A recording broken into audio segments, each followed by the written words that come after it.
கதாபாத்திரம் என்ன பண்ணிருக்கணும், வேற ஏதாவது ஒரு பேரை சொல்லிருக்கலாம். இப்ப பைசன் திரைப்படம் வந்துச்சு, அதுல வந்து வேற பேரை தான் சொல்றாங்க. அந்த மாதிரி இவங்க சொல்லாம தலைவருடைய வாழ்க்கை வரலாறை படமாக எடுக்கிற பேர்ல வரலாற்றில் தவறுதலாக தேர்தல் பிரச்சாரத்துக்காக மேடையில முத்துராமலிங்க தேவர் பேசுனதெல்லாம் வரலாறு எடுத்துக்கிட்டு அதை காட்சியா பதிவு பண்ணிருக்காங்க. மெரிபா பன்னீர் சோடா, ஐ ட்ரஸ்ட் மெரிபா. காமராஜர் வந்து பட்டதாரியும் இல்ல பட்டாதாரியும் இல்ல, அதனால அவருக்கு வந்து வரி எதுவுமே இல்லாதனால அவர் வாக்காளர் ஆக முடியாது. உடனே முத்துராமலிங்க தேவர் ஒரு ஆட்டுக்குட்டியை வாங்கி விருதுநகர்ல வந்து வரி போட்டதாகவும் அந்த வரி மூலம் அவரை வந்து ஓட்டராக்கினதாகவும் அதற்கு பிறகு அவரை வந்து வேட்பாளராகவும் ஆக்கினதாக ஒரு காட்சி. இது எப்படி தவறான காட்சி அப்படிங்கறது நாங்க அழுத்தம் திருத்தமா ஆணித்தரமா எப்படி சொல்றோம் அப்படின்னா, காமராஜரே இவர் தான் வந்து வேட்பாளராக நிற்கிறார்னு சொல்றாங்க. எந்த ஊர்லயாவது இல்ல எந்த நாட்டிலேயாவது தாலுகா தலைவர் மாநில செயலாளரை வேட்பாளராக நிறுத்த முடியுமா?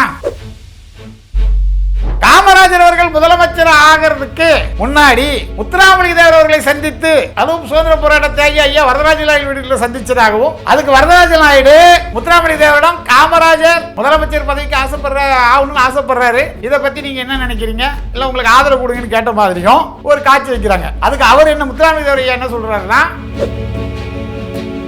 1954 காங்கிரஸ் தனி பட்ஜெட்ல மிகப்பெரிய பலம் வாய்ந்த கட்சியா இருக்கு. அதனுடைய முதலமைச்சராக காமராஜர் தேர்வு பெற்றாரு.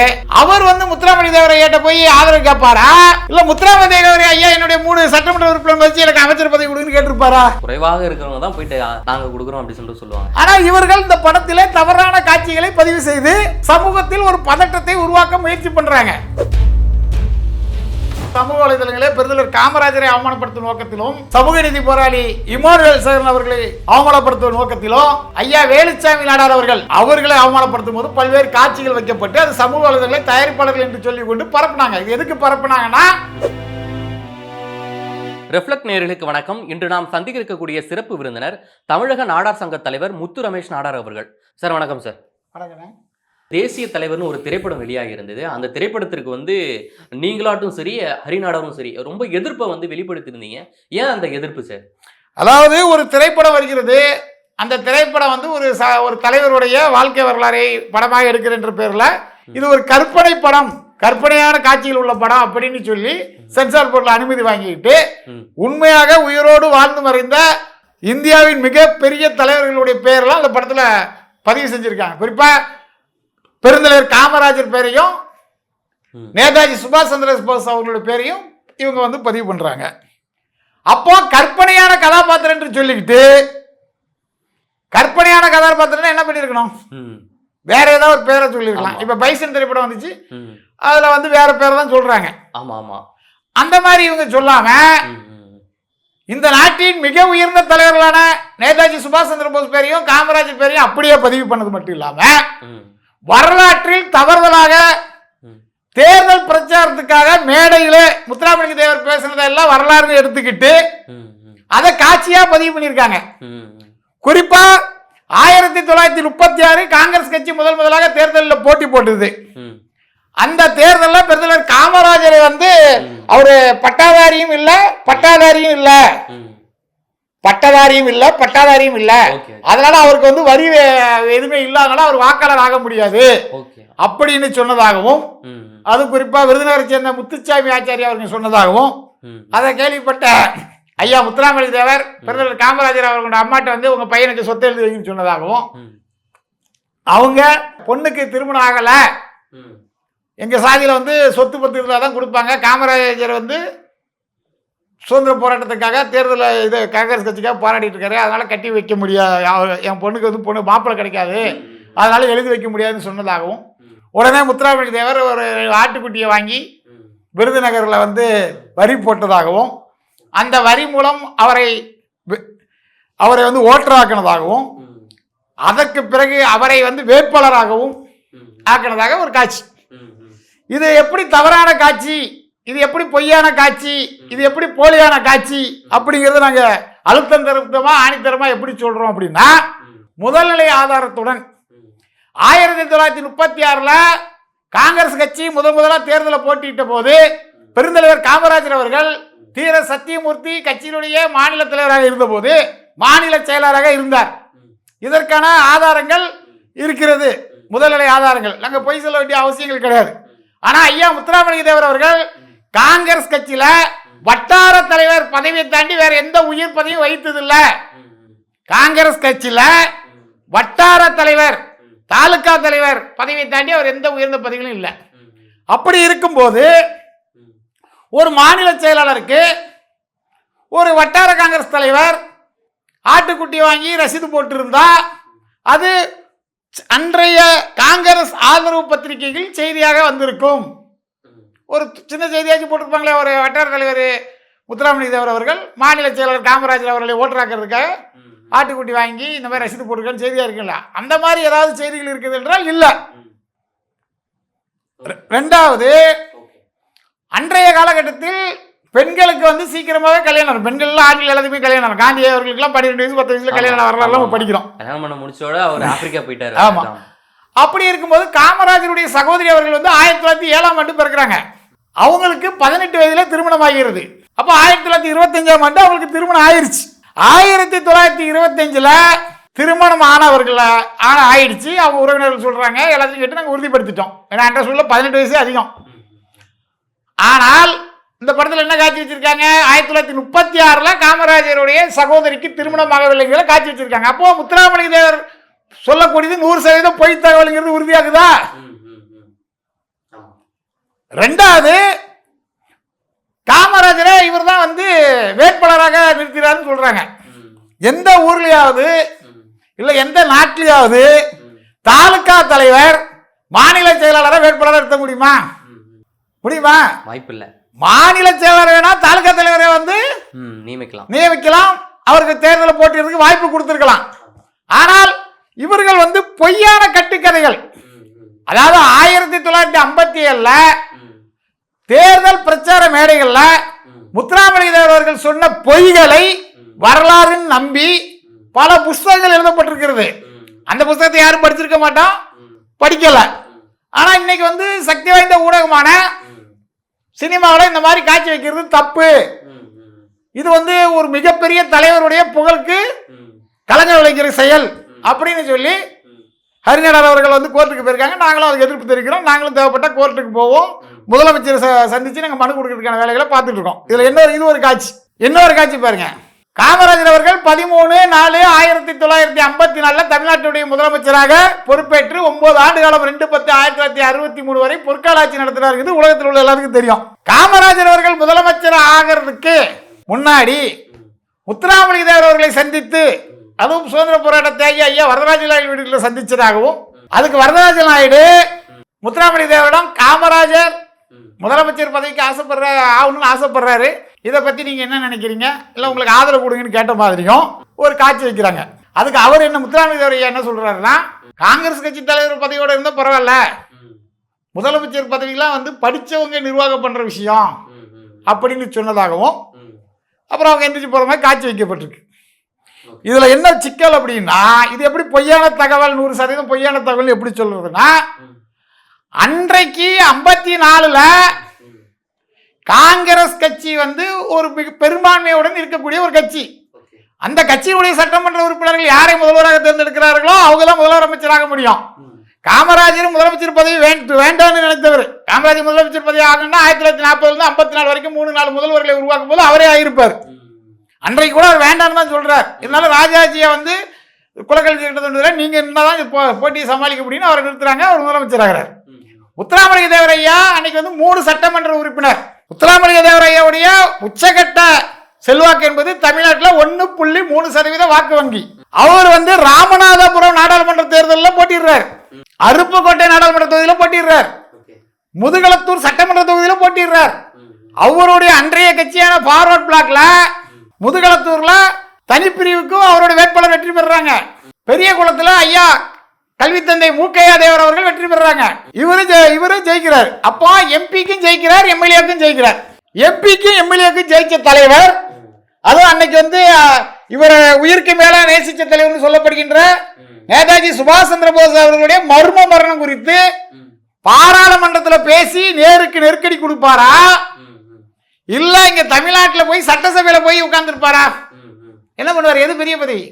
எம்பி பதவி தான் பெரிய பதவி. ஆனா இவர் என்ன பண்ணாரு?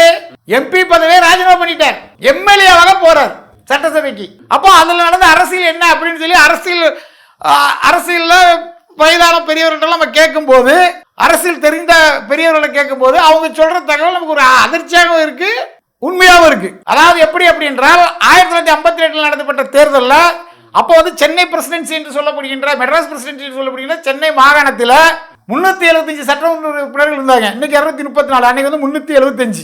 அப்போ ஆந்திராவில் சில பகுதிகள், மலபாரில் பகுதிகள், கேரளாவில் கொஞ்சம் பகுதிகள், கர்நாடகா, இப்படி எல்லாம் பெரிய பிரசிடென்சியா இருக்கு. அதுல வந்து போட்டிட்டதுல வந்து காங்கிரஸோ இல்ல எதிர்கட்சிகள், கம்யூனிஸ்ட், மற்ற கட்சிகள்லாம் எதுக்குமே தனி மெஜாரிட்டி கிடையாது. என்ன இதெல்லாம் தனி மெஜாரிட்டி இல்ல.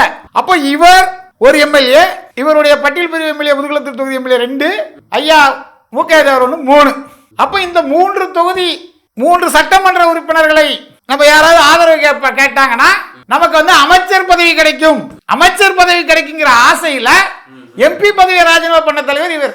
அமைச்சர் பதவி கிடைக்கணும், இவர் எம்பி பதவியை ராஜினாமா பண்ணிடுறாரு. இவர் எம்பி பதவியை ராஜினாமா பண்ணல, வெறும் 2 எம்எல்ஏ தான் இருக்கும். அப்ப பெருசா முக்கியத்துவம் இருக்காதுங்கிற அடிப்படையிலையும், தான் அமைச்சராக வேண்டும் அப்படிங்கிற எண்ணத்திலையும் எம்பி பதவியை ராஜினாமா செய்தார் முத்துராமலிங்க தேவர் அப்படிங்கிறது வரலாற்று ஆய்வாளர்கள் சொல்றாங்க. அது 100% உண்மைங்கிறத நம்ம தேர்தல் வாரிய புள்ளிவரத்தில் பார்த்துக்கலாம், விஷயம் தெரிஞ்சுக்கலாம். இப்போ இதுல இவர் ஆதரவு 3 எம்எல்ஏ ஆதரவா ராஜாஜி முதல்ல இவர்கிட்ட கேட்டாரா?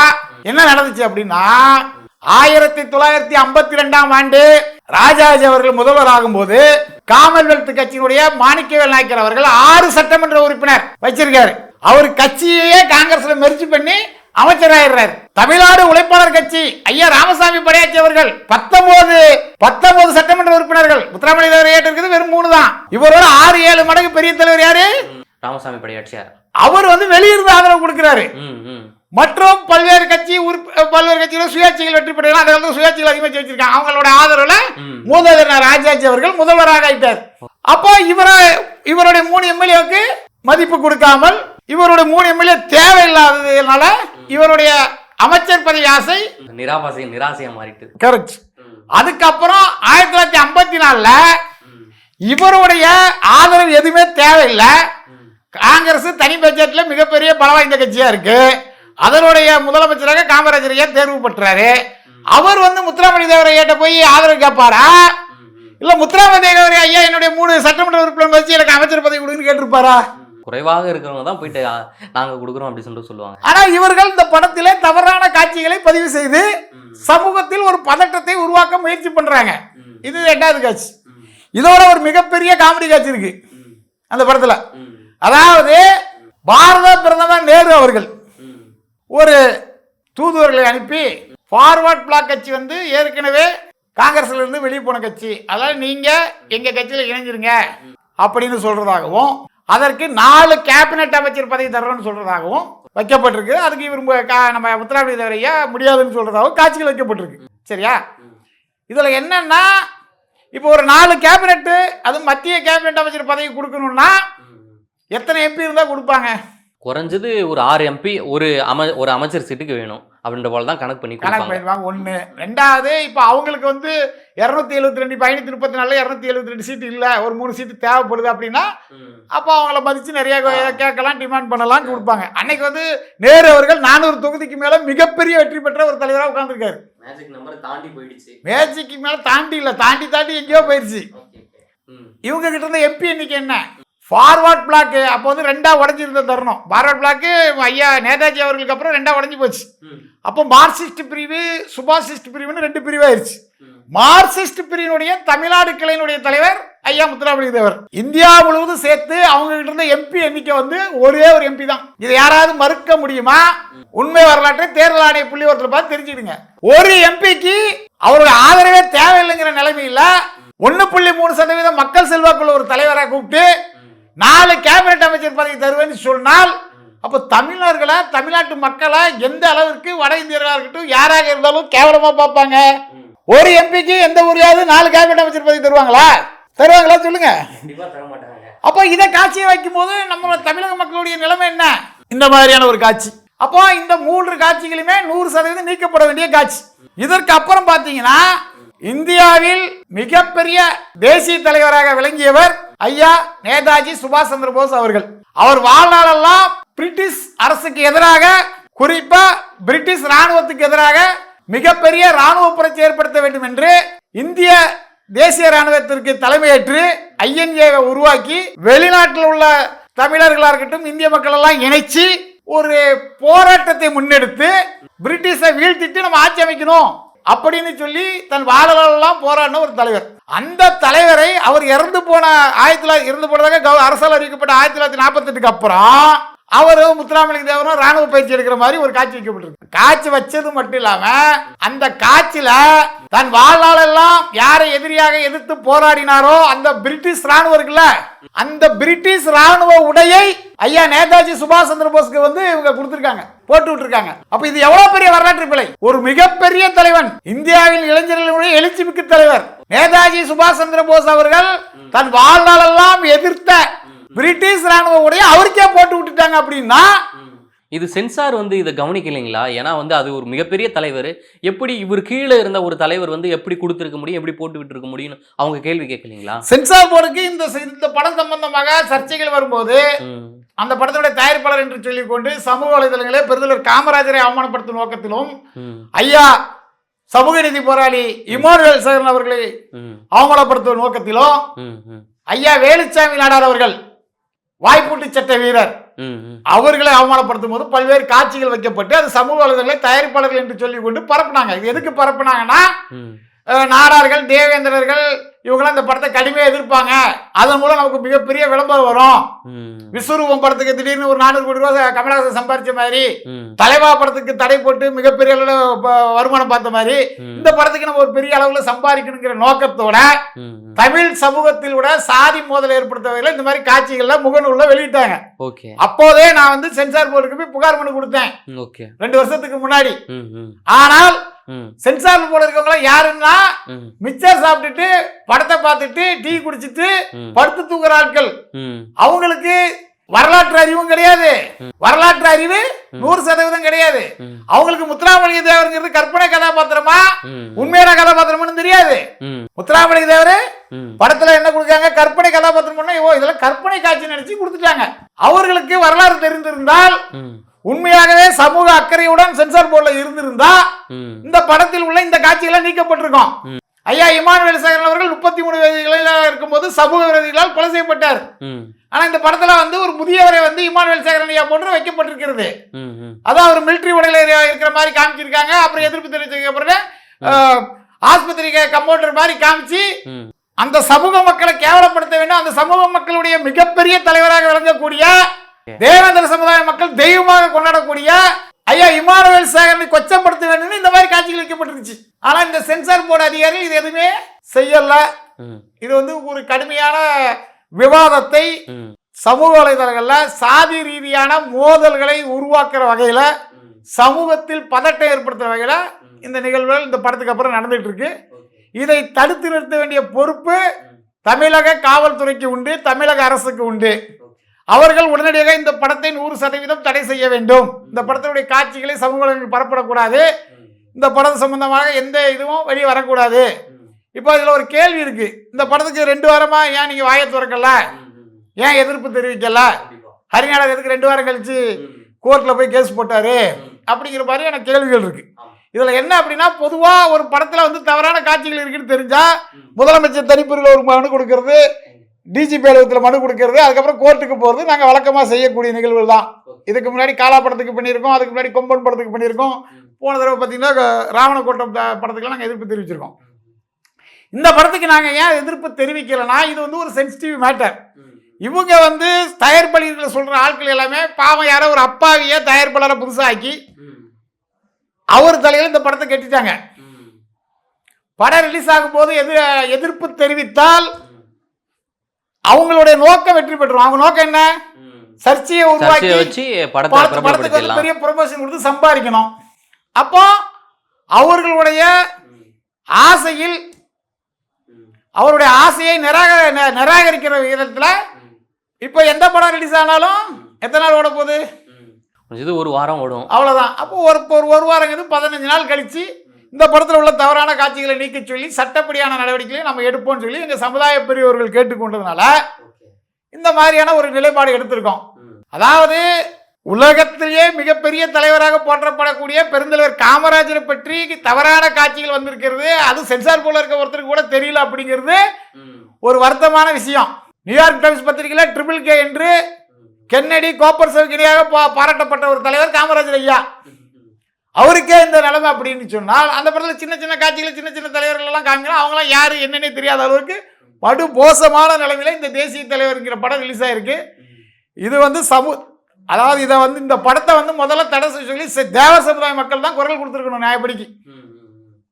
இந்த மாதிரி படத்தை எதுக்கு எடுத்தீங்க, எதுக்கு இந்த மாதிரி செய்றீங்க, நம்ம எல்லாம் அண்ணன் தம்பியாக பழகிட்டு இருக்கோம், ஒன்றா இருக்கோம், தமிழருங்கிற ஒற்றுமையோடு இருக்கும், இந்தியருங்கிற ஒற்றுமையோடு இருக்கும். அப்படிங்கும்போது இது இன்றைக்கு தேவையா? பல்வேறு புத்தகங்களில் இந்த கட்டுக்கதைகள் எழுதி அது ஏற்கனவே புத்தகமாக வெளியே வந்திருக்கு. முத்துராமலிங்க தேவர் பேசின பொய்யை உண்மைன்னு நம்பி நாடார் சமுதாயத்தை சேர்ந்த குமரி ஆனந்தன் ஆலடியாரனை போன்றவர்கள் அவங்க புக்கில் இதை பதிவு செஞ்சுருக்காங்க. புரியுதா அவங்களுக்கு? அப்படி இருக்கும்போது அது அப்படியே கடந்து போயிருந்தால் இன்றைய இளைஞர்கள் அதை பற்றி பேச போகிறதில்லை. ஆனால் இன்னைக்கு ஒரு தலைவரை, தமிழ்நாட்டின் ஒரு மிகப்பெரிய தலைவரை, இந்தியாவின் மிகப்பெரிய தலைவரை, உலகமே போற்றக்கூடிய ஒப்பற்ற தலைவரை அசிங்கப்படுத்த வேண்டும், கொச்சைப்படுத்த வேண்டும், அதன் மூலம் நம்ம பல கோடிகள் சம்பாதிக்க வேண்டிய நோக்கத்தோடு, வியாபார நோக்கத்தோடு இது மாதிரி செயல்படுற ஒரு படம் தமிழ்நாட்டுக்கு தேவையா இல்லையாங்கிறத அரசு தான் முடிவு பண்ணும். மிக்க நன்றி சார். நேரில் வந்து பல்வேறு தகவலை பகிர்ந்தமைக்கு நன்றி. நன்றி சார்.